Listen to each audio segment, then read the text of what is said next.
Our leaders have, they need to be called to question.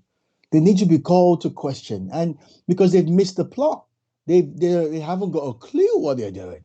So our military is in disarray. I mean, go to the barracks. Go to the barracks. I mean, I had friends grow up in the barracks. I go there, and it's a complete stain. These are people who have served their lives for our country. They live in complete. It's a disgrace. It's shocking. And you're right. In this country, they take care of you if you haven't got funds.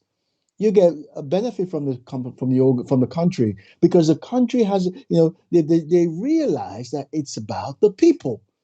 Sometimes people are in different positions where they can't afford a certain, quality of life, but they make it sure that it's available to everyone. How can they do it? How can they make sure that they do it? Because the people that they employ are also educated and taught that it's about the people. Let's look for how we can help everybody have a quality life. I mean, do you think we don't have enough money in Nigeria to feed everybody in Nigeria? Of course we do. We have loads of resources. We have loads of money.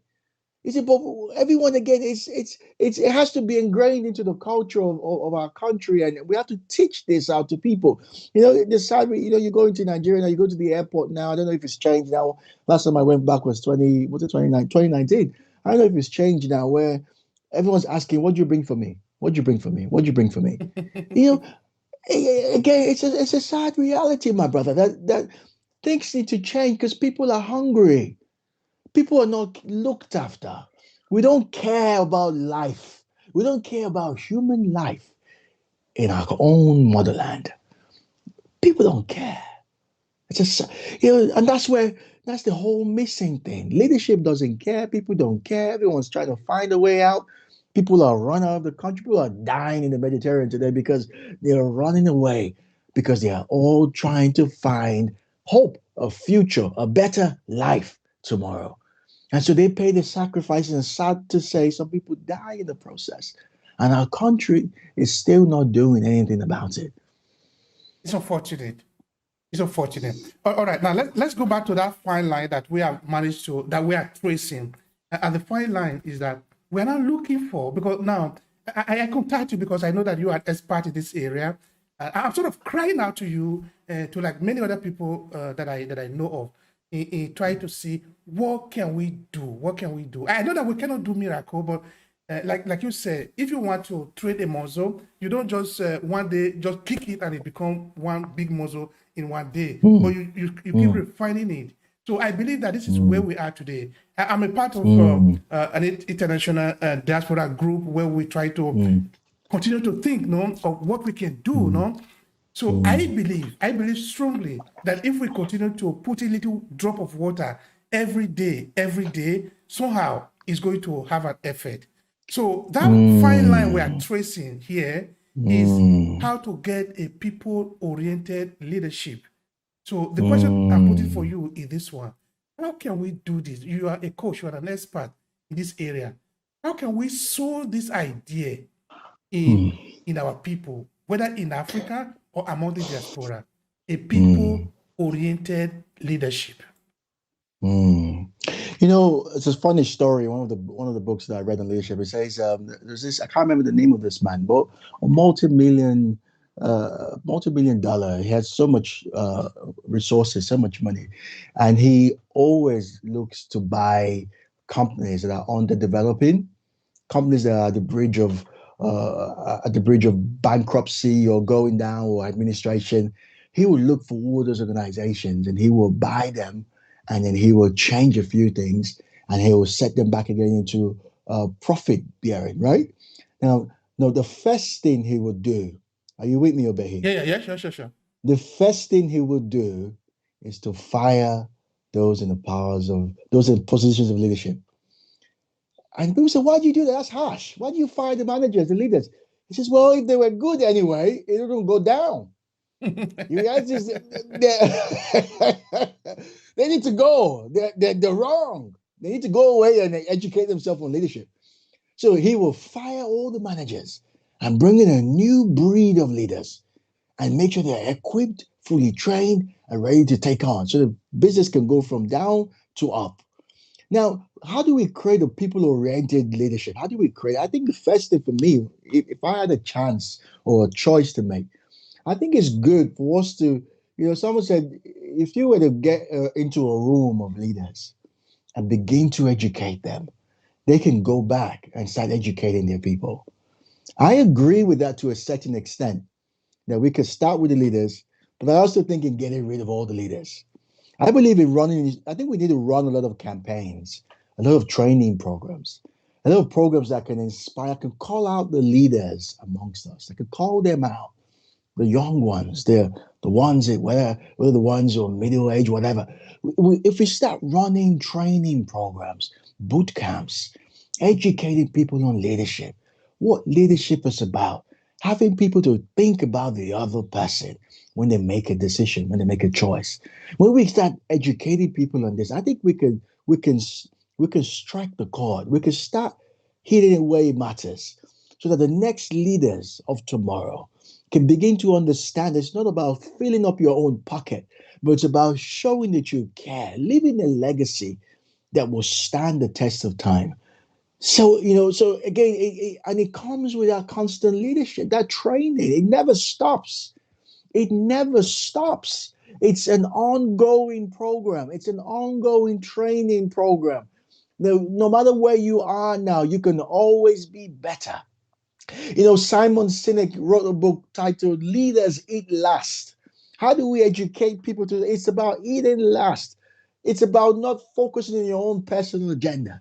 It's about helping other people rise. It's about caring for others. It's about making sure that as you eat, others are eating. As you go to bed with a light, others are having lights over their own head. It's about thinking about other people and how we can grow this. And I think it starts, responsibility of this is on me and it's on you. If we can constantly keep educating people. John Maxwell, this is a question I think that would answer your question. One of the questions they asked in the room in Orlando was, what's your personal growth plan, Kelvin? What's your personal growth plan? I know you want to run a coaching practice, you run a successful business, but what is your personal growth plan? And I think when we see leaders or aspiring leaders, our question for them should be, what is your leadership growth plan? How do you plan to grow your leadership? What are you going to do every day that will help you become a better leader? Obey. When I started speaking, I remember I told you I was doing my Kevin Inspires program. When I started, I was here, left, right. I was just talking out of my own head. There was no substance in it. And I remember listening to what John Maxwell said. And I said to myself, how do I want to be a better speaker? And so guess what? I said, I'm going to set up a plan, something I do every day that will help me become a good speaker. And guess what I do every day? Obey. I sit down and I look into I put my phone and press record, and I get a blindfold and I blindfold myself and I speak into the camera every day. And I just keep speaking and I just keep speaking. I could bring a topic. It could be 5 minutes. It could be 1 minute. It could be 2 minutes. It could be 10 minutes. When I get events and I'm called to speak for, I make sure I do this over and over again so that when I step on stage, I am speaking from my heart and not from my head. From my heart, because then people can relate with me. When people can feel my emotion, I have connected with them. And that's so powerful.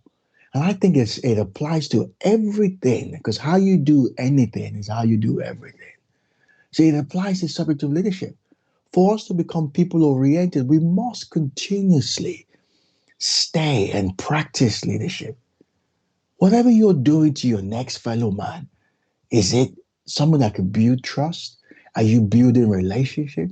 Are you showing that you care about their vision, whatever it is that they want to accomplish? Come on now. It's like that muscle. It's every day, every day.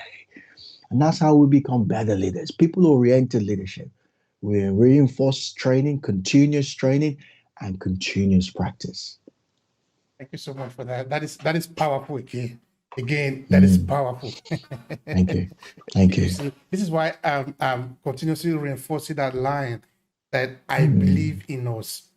Because you see, if we expect other to come and do it for us, you see, it's not going to work. But if we do it ourselves,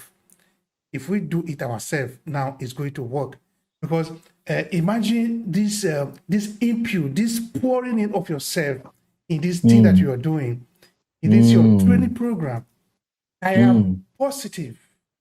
I repeat, I am positive that others are really gaining a lot from what you are putting in. So that is it. That is the magic, and it's going to work. Okay. It's going to work. If more people, if more Nigerians, if more Africans are doing it instead of expecting others to do it for us, then we are going to get there. It will take some time. It will take, because there are some areas, of course, that we are not going to touch today.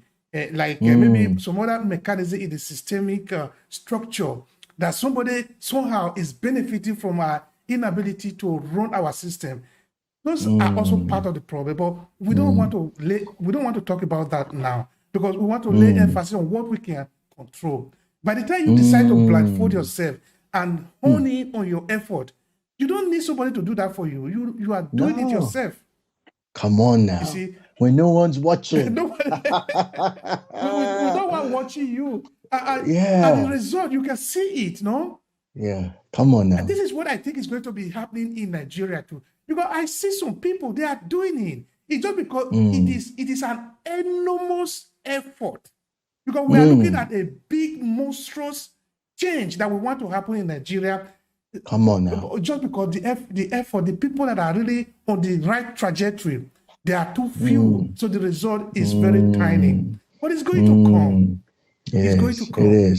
It is. Now, for these people, for this multitude of Nigeria and Africa who are, I want to believe sometimes that are disoriented because poverty has been elevated so much that the people are just used. You know, you give them one bag of rice so you can do whatever, because they are poor. They don't have money. They don't have anything because somebody have invested so much in making them poor so that they can use them.